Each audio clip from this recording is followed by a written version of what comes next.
అందరికీ నమస్కారం అండి. కలెక్టర్ల సమావేశంలో మన ఆంధ్ర రాష్ట్ర ముఖ్యమంత్రి వర్యులు నారా చంద్రబాబు నాయుడు గారు మాట్లాడిన మాటలు విన్న తర్వాత మనకే కాదు అక్కడ ఉన్న కలెక్టర్స్కి అలాగనే అక్కడ ఎవరైతే విలేకరులు ఉంటారో వాళ్ళకు కూడా ఒక విధమైన ఆశ్చర్యాన్ని కలిగించి ఉండవచ్చు నాకు తెలిసి. అంటే ఈయన ఈ రోజే కొత్తగా మాట్లాడతలేడు ఇటువంటి మాటలు. గతంలో కూడా మనం చూసాం. ఏదైతే ఈ దళితులు పట్ల కావచ్చు, ఎస్సీ ఎస్టీల పట్ల కావచ్చు, పేదవాళ్ళ పట్ల కావచ్చు, ఈయన ఏ విధమైన మాటలు మాట్లాడారు. స్వతహాగా ఈయనకు పేదవాళ్ళన్నా, దళితులన్నా, ఎస్సీలన్నా చాలా అసహ్యం ఈయనకు. అయినప్పటికీ ఈయనని ఈవీఎంలు ఎన్నుకున్నాయా లేకపోతే ప్రజలు ఎన్నుకున్నారా అనేది పక్కన పెట్టేస్తే ఇప్పుడు ఆయన చేస్తున్న వ్యాఖ్యలు చూస్తే కనుక చాలా బాధ అనిపిస్తుంది.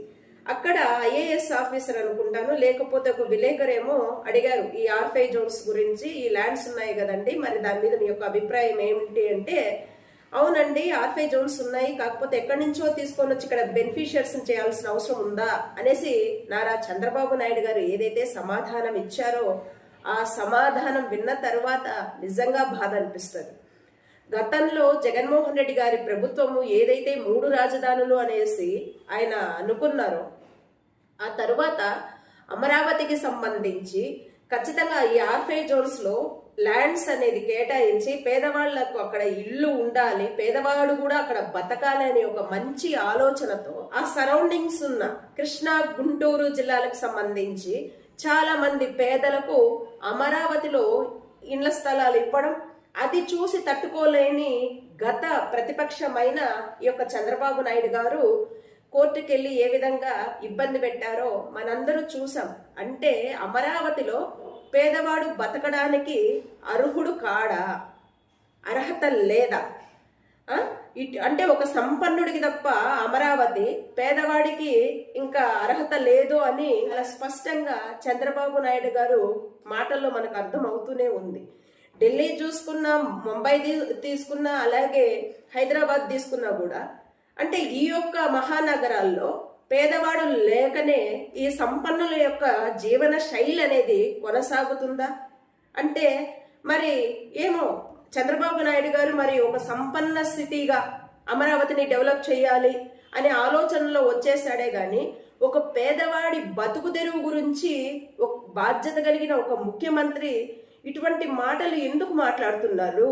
ఇంత హీనాతిహీనంగా ఇంత ఘోరమైన మాటలు ఎందుకు మాట్లాడుతున్నారో మరి అర్థం కాని పరిస్థితి. గతంలో ప్రతిపక్ష నాయకులుగా ఉన్న చంద్రబాబు నాయుడు గారు కావచ్చు, పవన్ కళ్యాణ్ గారు కావచ్చు, మాట్లాడిన మాటలేంటి? అసలు ఆంధ్రప్రదేశ్కు రాజధానే లేకుండా చేసేశారు అని చెప్పి విచ్చలవిడిగా ఇటువంటి కామెంట్స్ చేసిన తర్వాత, సరే ఇప్పుడు మీ దృష్టిలో అమరావతి రాజధాని అనుకున్నారు. అమరావతి రాజధాని అనుకున్నప్పుడు మరి అక్కడ పేదవాడికి బతికే అర్హత లేకుండా ఎందుకు చేస్తున్నారు అనేది కదా ప్రధానమైన ప్రశ్న. మళ్ళీ ఇదే చంద్రబాబు నాయుడు గారు ఏమంటున్నారు? పేదవాడికి కావాల్సి వస్తే తమ గ్రామాల్లోనే స్థలాలు ఇస్తాము, ఇంటి స్థలాలు, అక్కడ స్థలాలు లేకపోయినప్పటికీ వాళ్ళకు కొని అక్కడ స్థలాలు ఇస్తాము అనేసి ఈయన చెప్పే విధానం చూస్తే ఎందుకు అంత అసహ్యము పేదవాళ్ళంటే మీకు చంద్రబాబు నాయుడు గారికి? ఇప్పుడు అమరావతి రాజధాని అంటే 13 జిల్లాలకు సంబంధించి వాళ్ళకు హక్కు ఉంటుంది కదా అమరావతి మీద. న్యాయంగా తీసుకోవాలంటే 13 జిల్లాల ప్రజలకు కూడా అమరావతిలో స్థలాలు కేటాయించాలి. 13 జిల్లాలకు అమరావతి రాజధాని అయినప్పుడు ఈ 13 జిల్లాల నుంచి పేద ప్రజలకు సంబంధించి ఖచ్చితంగా అక్కడ స్థలాలు కేటాయించాల్సిన అవసరం ఉందా లేదా? అంటే 13 జిల్లాల ప్రజలు కూడా ట్యాక్స్ రూపంలో అమౌంట్ కడితేనే కదా ఇప్పుడు మీరు అక్కడ అమరావతి కట్టడానికి ముందుకు వస్తున్నారు. మీరు చేస్తున్న అమరావతి కోసం మీరు చేస్తున్న అప్పులు ఏవైతే ఉన్నాయో ఈ అప్పులు 13 జిల్లాల ప్రజల మీద పడినప్పుడు, అలాగే ఈ ట్యాక్స్ రూపంలో కూడా 13 జిల్లాల ప్రజలు పంచుకుంటున్నప్పుడు ఖచ్చితంగా అమరావతిలో పేదవాడికి మనుగడ కొనసాగించడానికి హక్కు ఉందా లేదా? లేదు, పేదవాడికి ఇక్కడ జీవించే హక్కు లేదు అనేసి మీ యొక్క ఆలోచన విధానం అయితే మరి అమరావతికి సంబంధించి మీ సామాజిక వర్గం ఉండాలనుకుంటే మరి మీ సామాజిక వర్గానికి సంబంధించిన వాళ్ళే చందాలు వేసుకొని అమరావతి కట్టుకోండి. మరి అమరావతిలో బతకడానికి పేదవాడికి హక్కు లేదు, మా సామాజిక వర్గానికి సంబంధించిన వాళ్ళకి ఇక్కడ అర్హత ఉంది, ఒక సంపన్నులకు మాత్రమే ఇక్కడ అర్హత ఉంది, ఎక్కడి నుంచో తీసుకొని వచ్చి ఇక్కడ బెనిఫిషియర్స్ని పెట్టడం ఏంది అని అంటే, మరి ఎక్కడి నుంచో మరి ట్యాక్సులు కలెక్ట్ చేసి మరి ఎక్కడో ఉన్న వాడి మీద అప్పు వేసేసి వాడు ఎక్కడో లేడు. భారతదేశంలో దట్టు ఆంధ్రప్రదేశ్లో ఒక హక్కుదారుడిగా, అమరావతి రాజధానికి ఒక హక్కుదారుడిగా ఉన్న పేదవాడు ఈరోజు పేదవాడికి అమరావతిలో ఇంకా బతకడానికి అర్హత లేదు అని చెప్పేసేసి ఇంత దారుణాతి దారుణమైన కామెంట్స్ ఒక ముఖ్యమంత్రి చేస్తూ ఉంటే మరి దీన్ని ఖండించాల్సిన అవసరం ఉందా లేదా? దీన్ని ఖండించాల్సిన అవసరం ఉందంటారా లేదంటారా? మరి ఎక్కడికి వెళ్తుంది అసలు? ప్రజాస్వామ్యమా లేకపోతే ఇదేమన్నా ఏంటి? ఇది నియంత పాలన. అప్పులు మాత్రం పేదవాడు కట్టాలి, అమరావతి రాజధానిలో మాత్రం సంపన్నుడు మాత్రమే బతకాలి. ఇదేనా రాజకీయం అంటే? మరి ఇదేనా ప్రజాస్వామ్యం అంటే? ఏంటి ఇదంతా? సమాజ నిర్మాణము అంటారు, పేదరిక నిర్మూలనే మా ధ్యేయము అంటూ రాజకీయాల్లోకి వచ్చిన తర్వాత పేదవాడికి మీరు చేస్తున్న న్యాయం ఇదా? మరి ఇది ఎంతవరకు న్యాయం అనేది ఇక ప్రజలు ఆలోచించుకోవాలి. జగన్మోహన్ రెడ్డి గారు 3 రాజధానులోనంటే పాపం ప్రజలకు అర్థం కాల, అప్పుడు అదేదో తప్పుగా భావించేశారు. ఇప్పుడు మన చంద్రబాబు నాయుడు గారు చేస్తున్నారు చూసారా? నిజంగా జగన్మోహన్ రెడ్డి గారు కూడా చంద్రబాబు నాయుడు గారిని చూసి చాలా నేర్చుకోవాలి. జగన్మోహన్ రెడ్డి గారు నీతి న్యాయము, నా ఎస్టీ, నా బీసీ, నా మైనారిటీ అనేసి అనుకుంటే కుదరదు.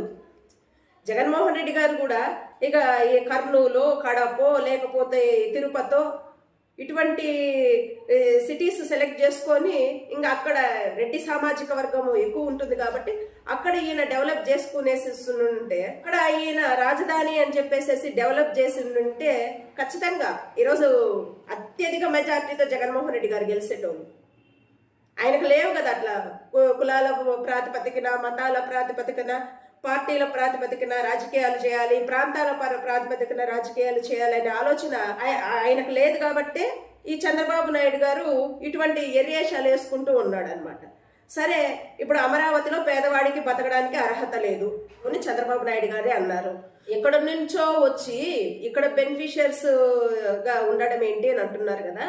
రేపటి రోజు కూడా కావచ్చు మహానగరంగా తీర్చిదిద్దుకున్నప్పుడు పేదవాడు అక్కడ బాడుగులు కట్టుకోవాలన్నా, బతుకు తెరువు కొనసాగించాలన్నా సాధ్యమా అంటే అస్సలు కాదు. అలాంటప్పుడు చంద్రబాబు నాయుడు గారు సమన్యాయం చేయండి. గతంలో కూడా నేను నా వీడియోస్ ద్వారా చెప్పే ఉన్నాను. మీ అమరావతి రాజధాని మీరు ఏ విధంగా మహానగరంగా రూపకల్పన చేసుకొని ఒక సంపన్నుల సిటీగా మీరు డెవలప్ చేసుకుంటారో, లేకపోతే మీ సామాజిక వర్గానికి సంబంధించి అమరావతిని పాపం త్యాగం చేసి గిఫ్ట్గా మీ సామాజిక వర్గానికి ఇస్తారో మాకైతే సంబంధం లేదు. కానీ అమరావతిలో ఎటువంటి రూపకల్పనతో మీరు బిల్డింగ్లు నిర్మించాలనుకుంటున్నారో అటువంటి రూపకల్పనతోనే అటువంటి గొప్ప బిల్డింగ్లే మరి 13 జిల్లాల్లో కూడా కట్టే ప్రయత్నం చేయండి. 13 జిల్లాల్లో కూడా కంపెనీస్ పెట్టే ప్రయత్నం చేయండి. 13 జిల్లాల్లో కూడా రియల్ ఎస్టేట్ పెరిగిపోయే విధంగా మరి మీరు ఏ చర్యలు తీసుకుంటారో మరి తీసుకోండి. సమాజ నిర్మాణము, సమన్యాయము అనేది ఉండాలి కదా. ఖచ్చితంగా ఒక అమరావతి రాజధాని కాబట్టి అమరావతినే డెవలప్ చేయాలనే ఆలోచన పక్కన పెట్టేసేసి ఫస్ట్ 13 జిల్లాల ప్రజలకు కూడా అమరావతిలో ఏ అయితే మౌలిక వసతులు సదుపాయాలు మీరు కల్పించదలుచుకున్నారో అవి 13 జిల్లాలో కల్పించిన తర్వాత ఇంకా ప్రజలు మీరు చెప్పినట్లు ఆయా ఊర్లలో ఉంటారు, ఉద్యోగాలు ఇటువంటివి కల్పించే విధంగా ఏర్పాటు చేసి మరి అమరావతిని డెవలప్ చేసుకోండి. ఎవరు కాదన్నారు? ఎంత దారుణమైన వ్యాఖ్యలు చేస్తున్నారంటే మీరు ఆర్ఫై జోన్స్ గురించి. ఇంత దారుణాతి దారుణంగానా, ఇంత అన్యాయంగా, ఇంత అక్రమంగా మీ యొక్క ఆలోచనలు, మీ యొక్క నిర్ణయాలు ఎవరు అడగరు కదా. ఇష్టారాజ్యంగా మనము అమరావతి క్యాపిటల్ సిటీ చేసేసుకుందాము, చేసిన ప్రతి అప్పు కూడా పేదవాడి నెత్తిన వేసేసేసిందును, పేదవాడికి అమరావతికి సంబంధం లేకుండా చేద్దాము అన్నప్పుడు మరి రాజధాని ఎందుకు పేదవాడికి? మీ యొక్క స్వార్థానికి మీరు అమరావతి రాజధాని చేసుకుంటున్నారే గాని ఇక్కడ స్పష్టంగా అర్థమవుతుంది పేదవాడి గురించి కాదు అమరావతి, మాలాంటి సంపన్నుల గురించి అమరావతి అనేది. ఇక చెప్పకనే మన రాష్ట్ర ముఖ్యమంత్రి వర్యులు చెబుతున్నారు అని అంటే ఇక చూసిన వాళ్ళు ఎర్రిపప్పలా, విన్నవాళ్ళు ఎర్రిపప్పలా, లేకపోతే మీకు ఓటేసిన ప్రజలు ఎర్రిపప్పలా? ఏంటి అర్థం కాని పరిస్థితి ఇక్కడ. ఈ యొక్క నియంత పాలన, ఎక్కడికక్కడ అరాచకాలు. ఛీ, ఇది ప్రజాస్వామ్యంలో ఉన్నామా మనం, లేకపోతే నియంత పాలనలో ఉన్నామా? ఇట్స్ ఓకేనండి. ఈ యొక్క వీడియో మీద మీ యొక్క అభిప్రాయాలు తెలియజేస్తారని ఆశిస్తున్నాను. అండ్ పేదవాడికి అమరావతి రాజధానిలో బతికే హక్కు ఉందా లేదా అనేసి ఖచ్చితంగా కామెంట్ రూపంగా తెలియజేయండి. అండ్ థ్యాంక్స్ అండి. Thanks a lot.